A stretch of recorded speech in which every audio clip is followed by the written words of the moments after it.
Okay, welcome everyone that's with us right now to the pre-pit webinar for 2018. I'm Matthew Robinson, training coordinator at All Chicago. You may know me as the voice of some HMIS videos. Nice to meet you, and thanks for joining us this afternoon. We're going to talk about the pre-point in time count that's coming up at the end of this week on Thursday and Friday. And let's take a look at our agenda. So I'm going to give a brief overview of the PIT for those of us that aren't familiar with the point in time count.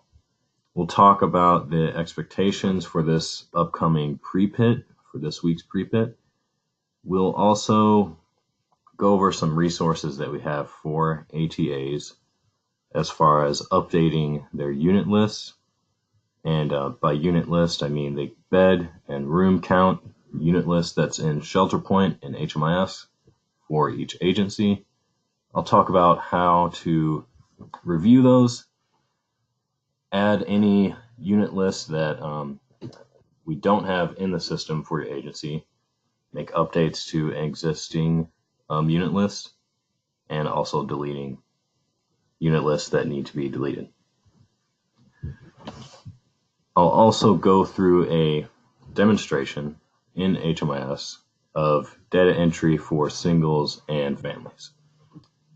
I'll talk about specifically Shelterpoint and the parts of Shelterpoint that can be used to make updates to the unit list on the night of the pre-pit. And once again, the pre-pit is Thursday, October 25th.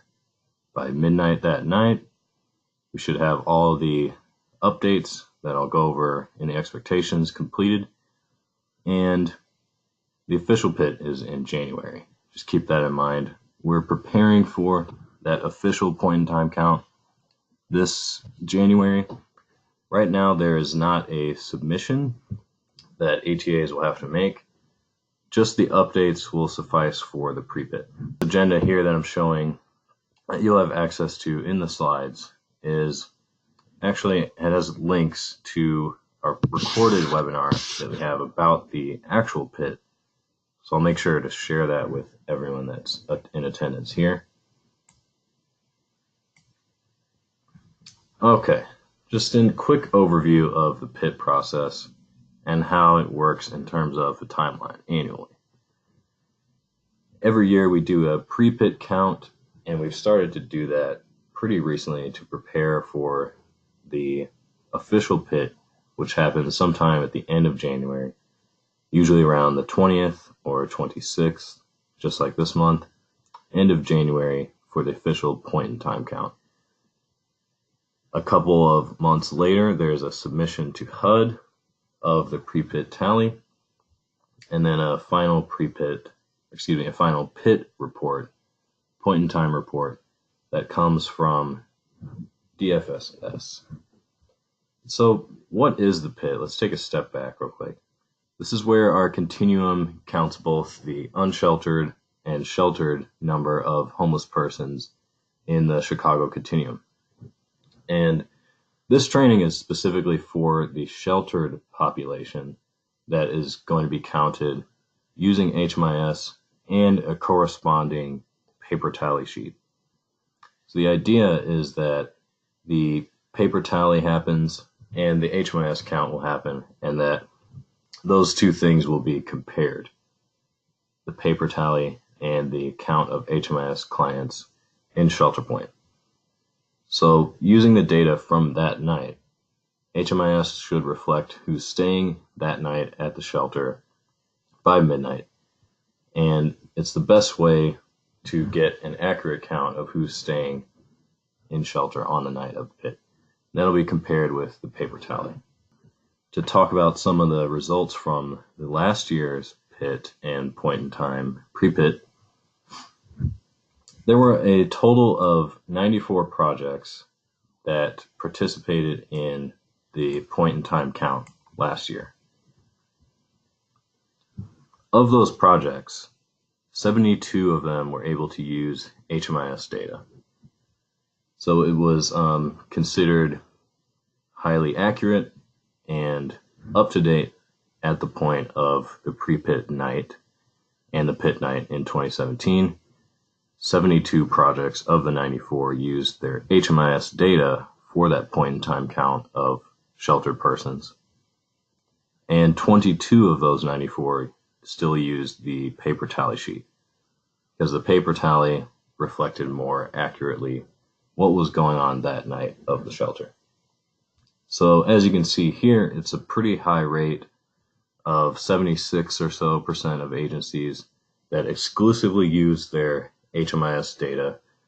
So we felt that their HMIS data was strong enough that we would go ahead and use that instead of the paper tally. So obviously the goal is to have more and more projects use HMIS data successfully and use that for the HUD submission. All right. We know that sometimes folks leave clients that have exited their programs in Shelterpoint. You might forget to exit someone or forget to enter someone. In this case, our goal is to have as accurate of data in HMIS as possible. And what I'll show you next and throughout this webinar is how to spot some likely errors and go ahead and add clients to your bed list or remove them from the bed list if they're not staying there on that night. Yeah, just once again, the goal is to use 100% of HMIS data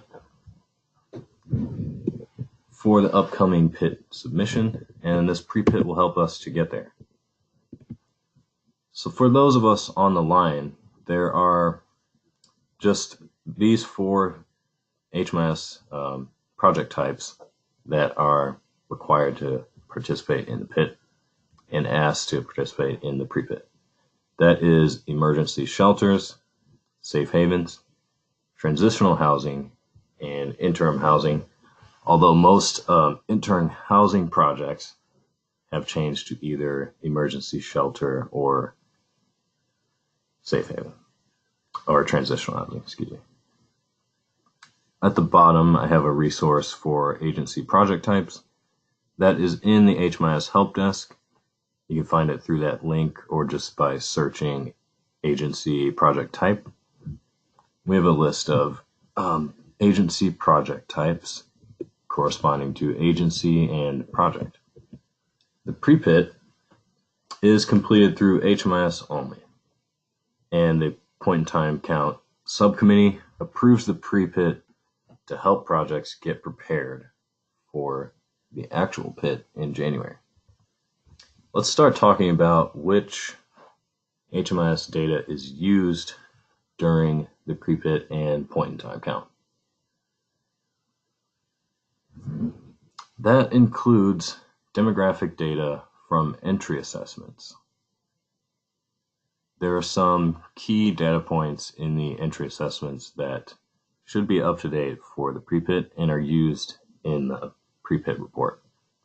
That's date of birth, race, ethnicity, gender, veteran status, disability status, and chronic homelessness questions. I think we're all pretty familiar with those. In addition to that, Shelterpoint data is used for all sheltered clients that are entered into a bed on the night of the pre-PIT. So all sheltered clients that are physically in the shelter on the night of the pre-PIT, Thursday, the 25th, should be entered into a bed and assigned to a bed in order to be counted in the pre-PIT. The 25th and expectation for that. As I said, all clients enrolled and occupying a bed are added to Shelterpoint no later than midnight, and we're going to double check too to make sure that demographic data is complete in the entry assessment for those clients.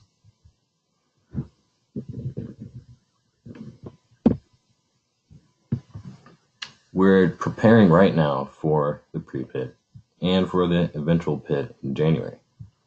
So if you're using Shelterpoint right now, that's great. And just confirm that Shelterpoint is up to date with the clients that are at your project on 10/25.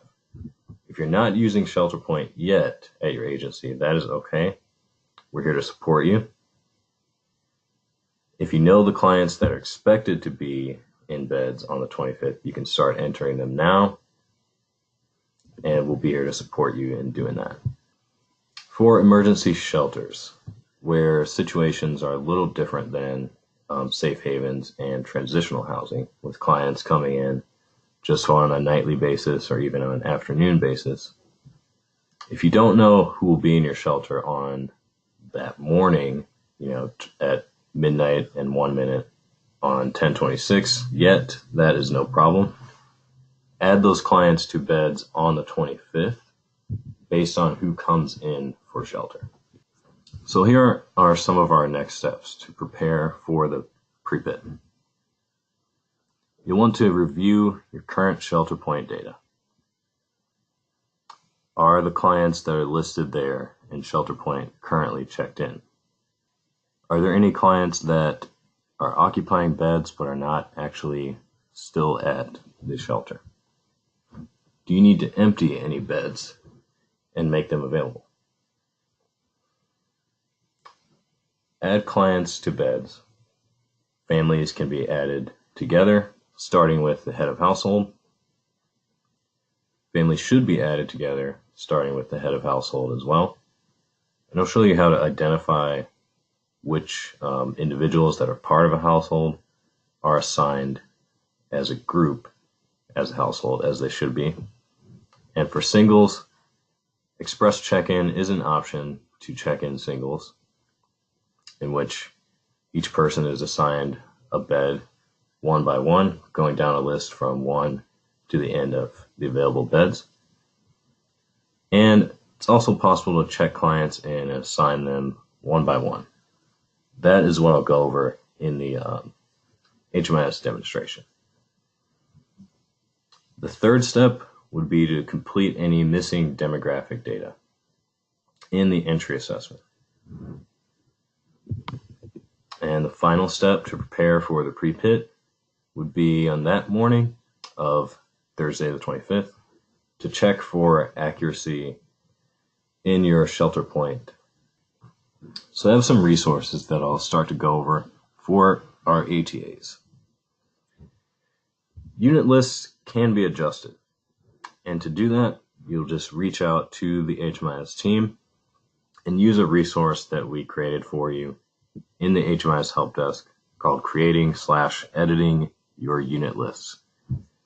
It's available for ATAs to request a new unit list to be created, an existing one to be updated or deleted.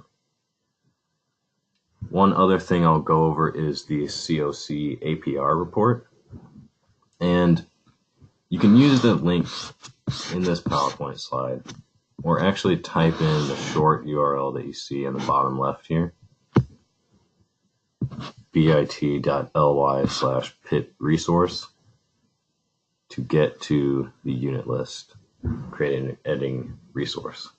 I'll also be going over the CoC APR report, and I believe I'll be able to run one really quickly. It doesn't take as long as some other reports, and show you some of the key sections of that.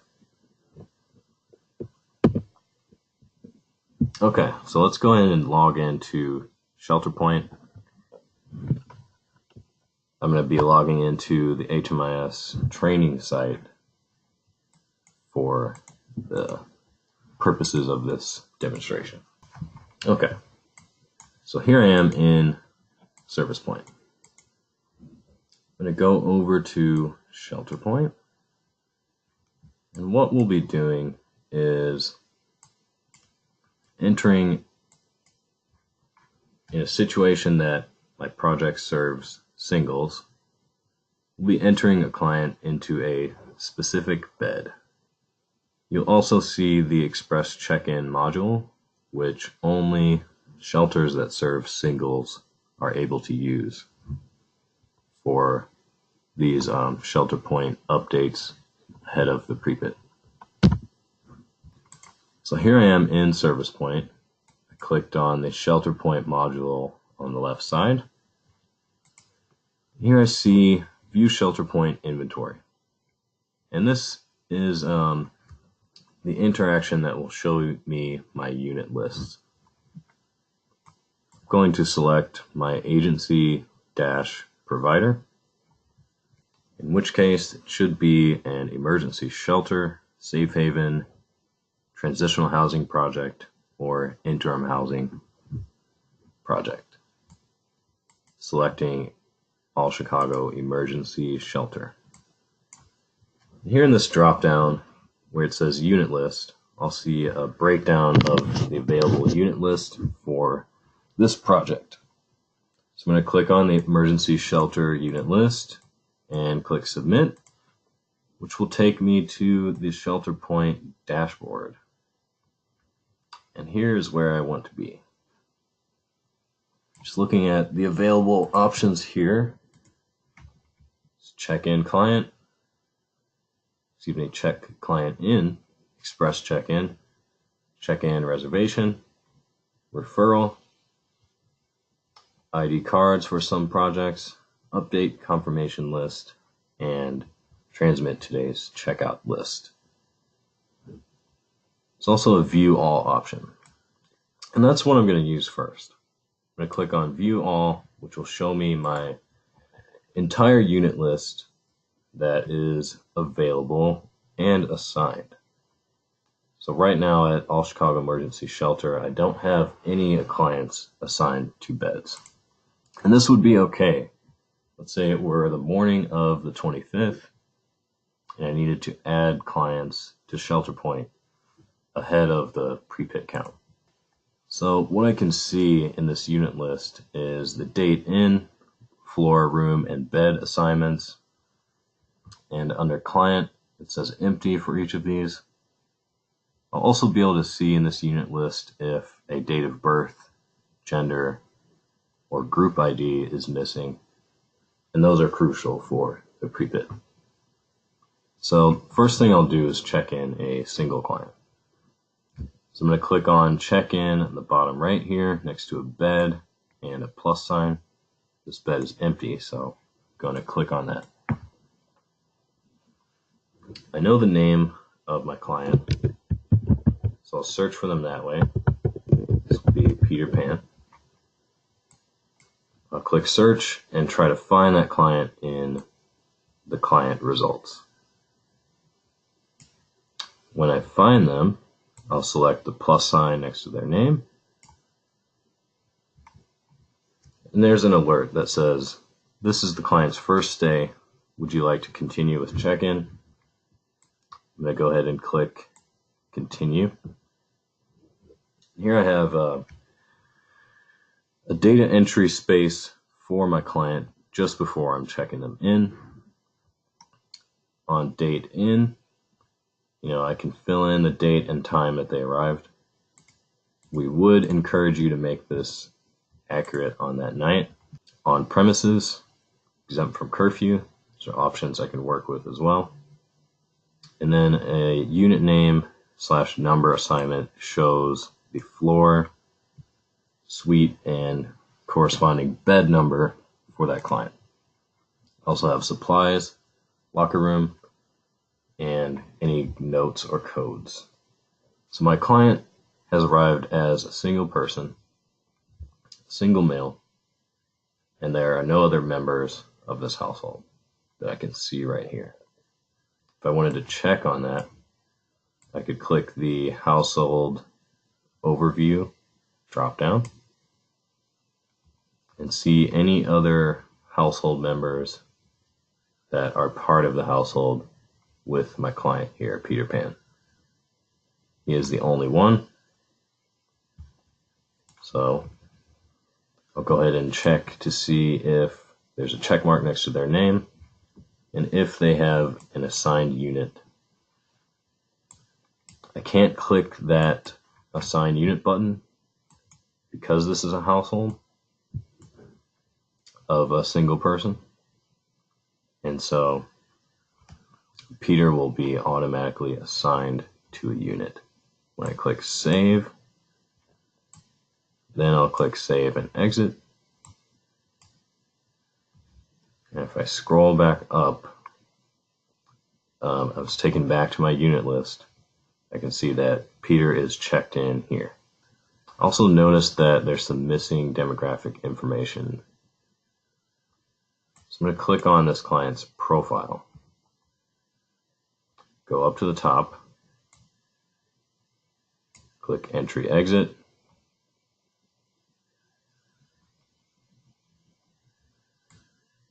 I can jump to this client's profile.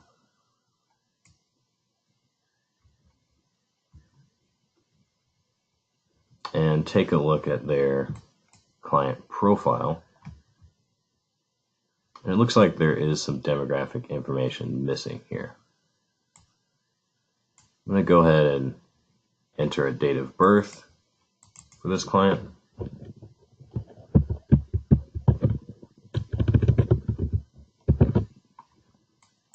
And answer the appropriate data quality questions.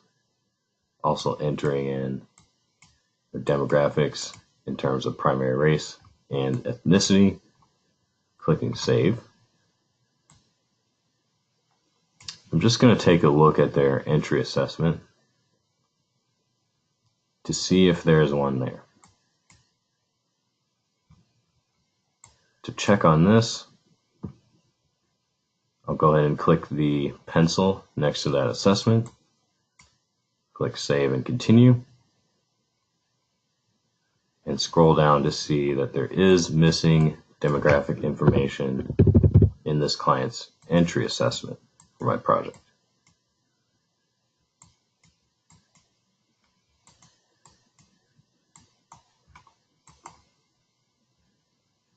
Okay, then I'll scroll down and click Save and Exit.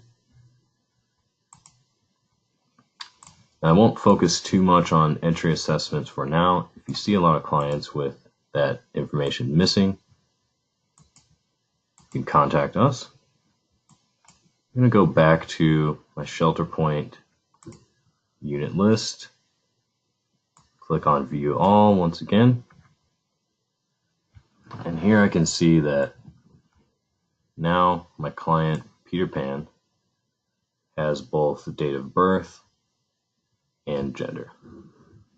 There is another resource that, outside of this slide deck, you can see which information is key to the point in time count. Just to go over it again, I'll bring back this slide. Demographic data is used for the pre-pit and pit count. Date of birth, race, ethnicity, gender are all crucial for this count, as well as Shelterpoint data. Okay.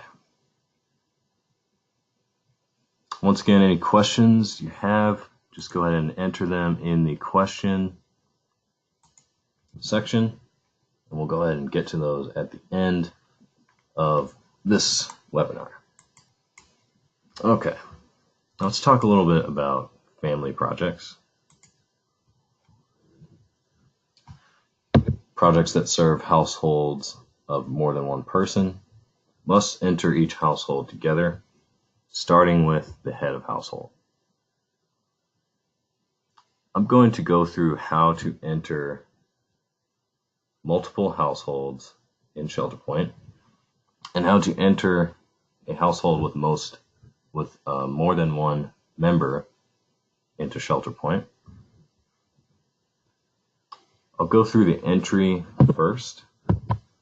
We'll talk about exiting multiple households at the end.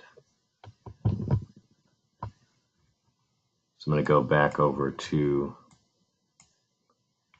Service Point. And starting at the Shelterpoint module, I selected my provider and emergency shelter. Clicked Submit. That gives me the unit list for this project. So I have one client checked in so far. I'm about to make sure that I have a multi-person household entered correctly into Shelterpoint. So the first step I'll take is clicking the next empty bed and the plus sign on the left. I do know the names of these clients, and the head of household is Tegan Hudson. So I'll search for that client and click their plus sign next to their name in client results. Once again, I have another alert that says, this is my client's first stay. Would I like to continue with the check-in? I'll go ahead and click continue to move ahead with that. I have date in, on premises, exempt from curfew, and again the breakdown of unit list, room, and bed. Supplies given, locker number, all the same options. Now this time I can see right away that there are 2 members of this household. I'm going to just double check that and click the household's overview tab. That brings me to see both members of the household as well as their relationship to one another as they were entered. So this is a female with child household, and Tegan, the head of household, is already checked. There's a check next to that name and assigned unit as well. To make sure that I'm adding this other household member and checking them in correctly, first thing I'll do is click the checkbox next to the second household member's name and click continue on that same alert. Now, often people move on from this step after the box is checked, but actually I have to assign a unit to each household member. To do that, clicking on the Assign Unit button next to the other household members. From there, I have a drop-down list of beds within this emergency shelter unit list. So I'm going to go ahead and assign the next available bed, which is number 3, to Ryan Hudson. Click Select, and here I can see, just as Tegan Hudson has a floor, room, and bed assignment, so does Ryan, the second member of the household, with a room and bed assignment. And I got that through clicking the Assign Unit button next to that person's name. Click Save and Exit, which will take me back to my unit list. And I can see that both of my household members have been checked in and assigned to a bed. I can see that Tegan has demographic information entered. Ryan does not, so I'll have to go ahead and do that. The important thing that I'd like to note here is that both of these individuals are sharing a group ID. And that group ID tells me that they're part of the same household. Group ID 112, they're both sharing that number. So they're part of the same household, and that means that I entered this household correctly. Okay, and in just a second, I'll move on to exiting these individuals from the household, or excuse me, from the shelter, from the beds. And once again, if there's any questions at this point, go ahead and enter them into the questions section of GoToWebinar. We'll answer any questions at the end of this webinar. I'm going to move on to the exiting demonstration. And for that, I'm going to exit multiple households at one time. So I have one multi-person household entered here. I'm going to go ahead and add another real quickly for my demonstration. Just search my client's name after clicking Add them to a bed. Got my client results here. So I'll go ahead and click to add this client. It is their first stay, so I'll go ahead and click continue. Here I have my client's name, Todd Malcolfew. Once again, I can see that there are 2 members of this household. So I'm going to go ahead and click the check mark next to Jim Malcolfew, who is a part of this household. I'm going to select continue. I'm going to ensure that Jim is also assigned to a bed in the All Chicago Emergency Shelter by clicking assign unit and then assigning the next available bed, clicking select, so that I can see that there's also a room and bed assignment for this individual. Now I'll go ahead and click save and exit. Here I have, once again, a 2-person household who is sharing a group ID. And that's good. That's what I want to see. So I'm going to go through exiting a single client first. We'll start with the first person that I entered, which was Peter Pan. Exits for singles are pretty simple.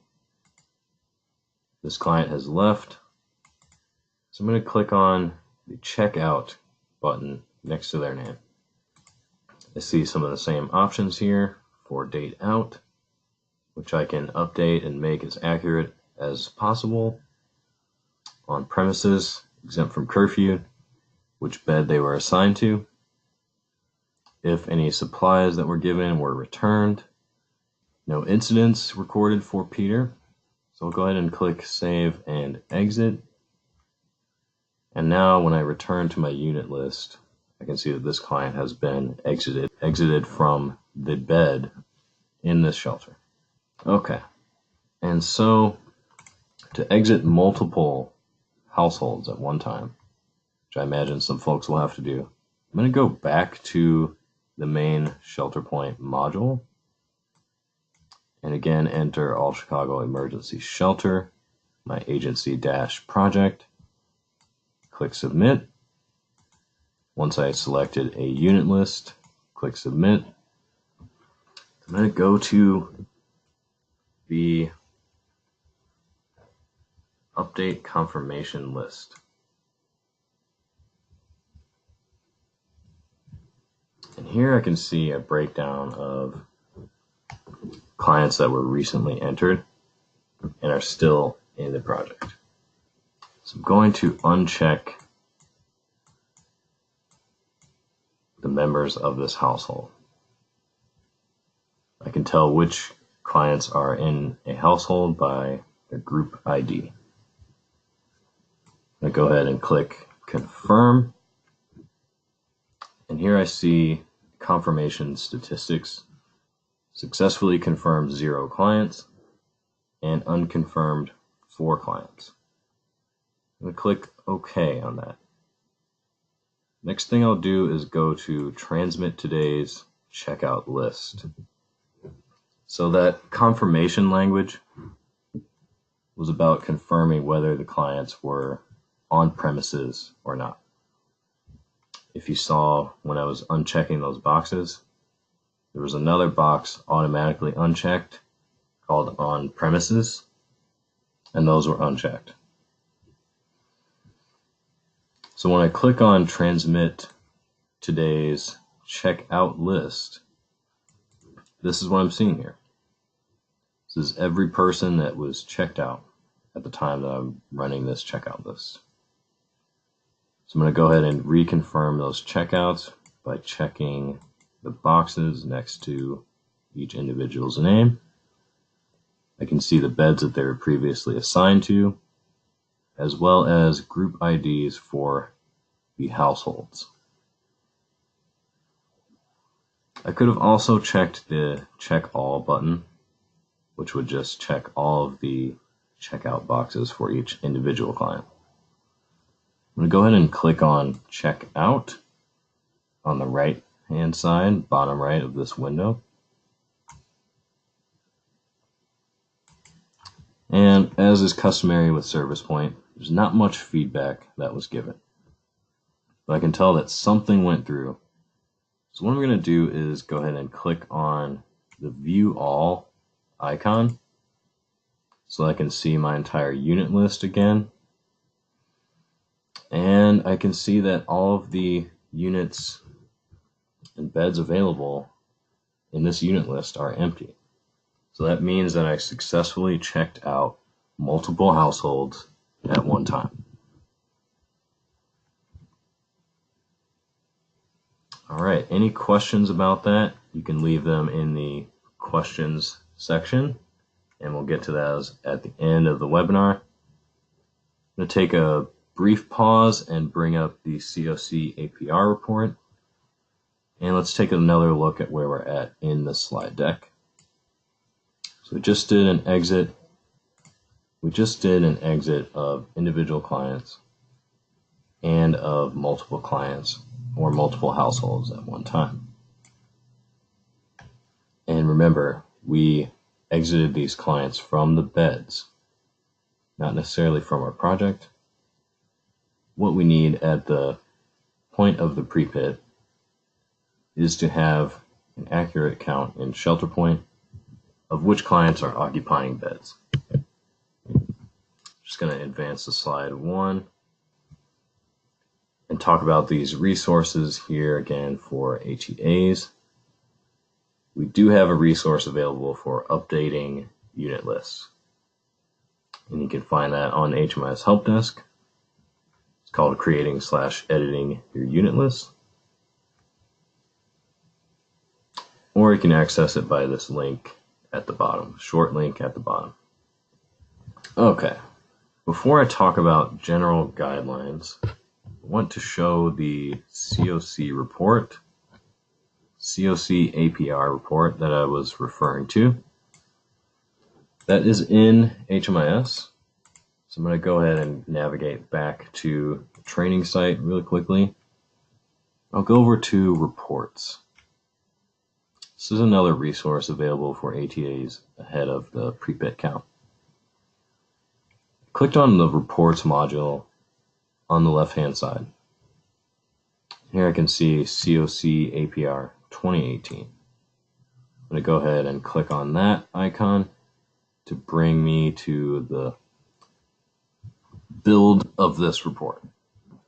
I'm going to make sure to click Provider and select my agency-project once again, All Chicago Emergency Shelter.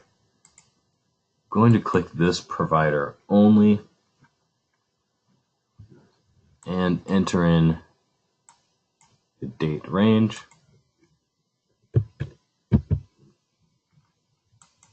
I'll run this report for 2017, 10/22 to 10/22, 2018. I'm going to check off HUD for my project type. And this will pull data from the entry and exit assessments of the project types that I check off here. So I'm going to check off HUD and click Build Report. See if this takes very long. It's normally pretty quick. So let me talk about some of the key sections of the CoC APR report that can help you out ahead of the pre-pit count. This is a really great resource for data quality throughout the year as well as for the pre-pit. And there are some key sections here. The first one is 5A. I'm just going to scroll down a little bit to section 5A, and it's called Report Validations Table. And we'll give you a general sense of some of the types of data quality we have relevant for certain sections.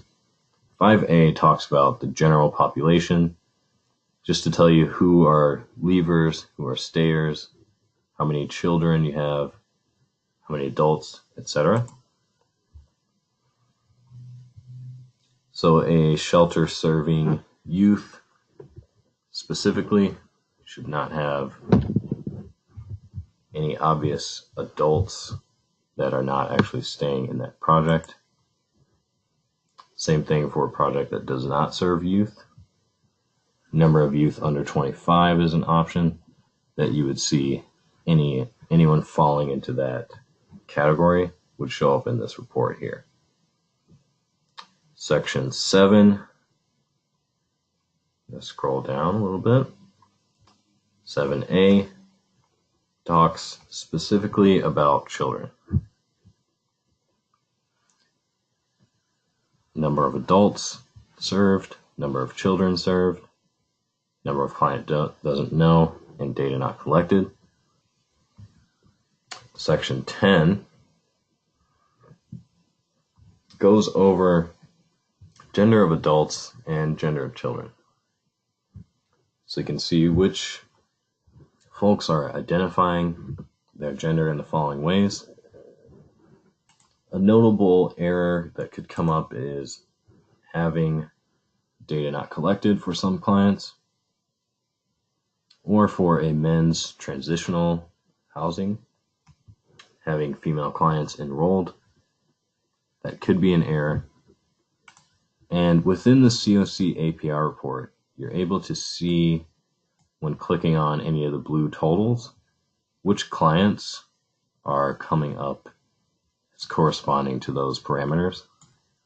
So anything that's in data not collected, or any gender mismatch in terms of specific projects, would show up here, and you'll be able to search those clients by name or ID and correct those errors pretty quickly. The last section I'd like to show is 11, which talks about age and breaks it down from children to different age groups. And it's literally showing you different age ranges and telling you how many clients fit into those age ranges. So if you are a youth program, you should not be seeing a client in there that is in their 60s. And again, clicking any of the totals that show up here in the CoC APR report will show you the name and ID of that client, so you can search and make any adjustments or remove them from a bed if they're not at your shelter on the night of the pre-pit. So I'm just going to scroll all the way back up.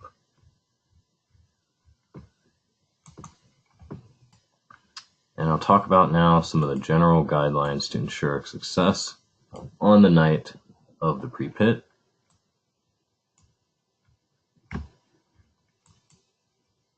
Okay, so you want to ensure that all of your clients are staying in your project and that they have a complete entry.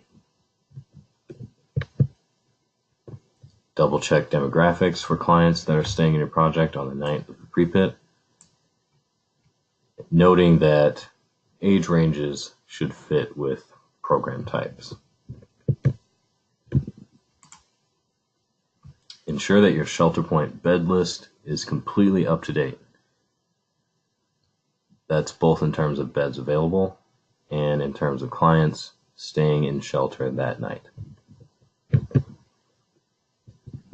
It's a good idea to check this well before the date of the shelter count. The pre-pit count is Thursday, October 25th. It's a good idea to go ahead and check that well in advance. Remove any clients that are no longer staying in your project.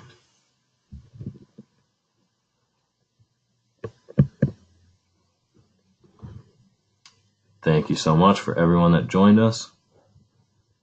You can reach us through the HMIS help desk at any time. I'm Matthew Robinson, the training coordinator at All Chicago. You can send me a message as well. Visit the HMIS help desk for additional resources. And at this point, we're going to pause and leave some room for questions